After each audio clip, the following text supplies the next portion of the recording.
پاکستان تحریک انصاف کے چیئرمین عمران خان نااہل ہوں گے یا کیس عدالت بھیجا جائے گا یا کیس ختم ہو جائے گا؟ الیکشن کمیشن توشہ خانہ کا فیصلہ آج دوپہر 2 بجے سنائے گا۔ الیکشن کمیشن کے باہر سیکیورٹی سخت کر دی گئی۔ الیکشن کمیشن میں غیر متعلقہ افراد کا داخلہ بند کر دیا گیا۔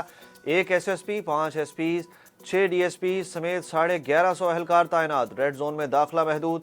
اسلام آباد انتظامیہ نے آنسو گیس کے شیل الیکشن کمیشن پہنچا دیے۔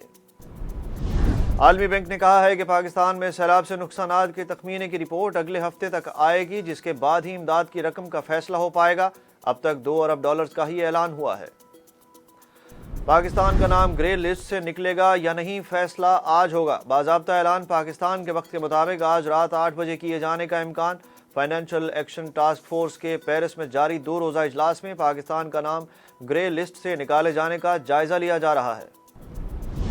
اسلام آباد کی عدالت میں پی ٹی آئی رہنما سینیٹر اعظم سواتی کی درخواست ضمانت پر گزشتہ روز فیصلہ محفوظ کر لیا گیا۔ فیصلہ آج سنایا جائے گا۔ سعودی عرب کا امریکہ، برطانیہ اور یورپی ممالک کے شہریوں کے لیے آن ارائیول ویزا دینے کا فیصلہ۔ برطانیہ، امریکہ، یورپی ممالک کے شہری سعودی عرب کے کسی بھی انٹرنیشنل ایئرپورٹ پر سیاحتی ویزا حاصل کر سکیں گے۔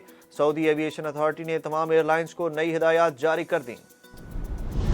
پاکستان کے آلودہ شہروں میں کراچی پہلے نمبر پر آ گیا۔ ایئر کوالٹی انڈیکس کے مطابق کراچی آلودہ ترین شہروں میں دنیا میں تیسرے نمبر پر ہے۔ گزشتہ روز لاہور پاکستان کے آلودہ ترین شہروں میں سر فہرست تھا اور کراچی تیسرے نمبر پر تھا۔ اسلام آباد میں 24 گھنٹوں کے دوران 98 افراد میں ڈینگی کی تصدیق ہو گئی۔ اسلام آباد میں اس سال ڈینگی کیسز کی مجموعی تعداد 4195 ہو گئی۔ T20 ورلڈ کپ کے پہلے مرحلے کے میچ میں ویسٹ انڈیز اور آئرلینڈ کے درمیان مقابلہ۔ آج ہونے والے دوسرے میچ میں اسکاٹ لینڈ اور زمبابوے کی ٹیمیں اگلے مرحلے میں رسائی کی جنگ لڑیں گی۔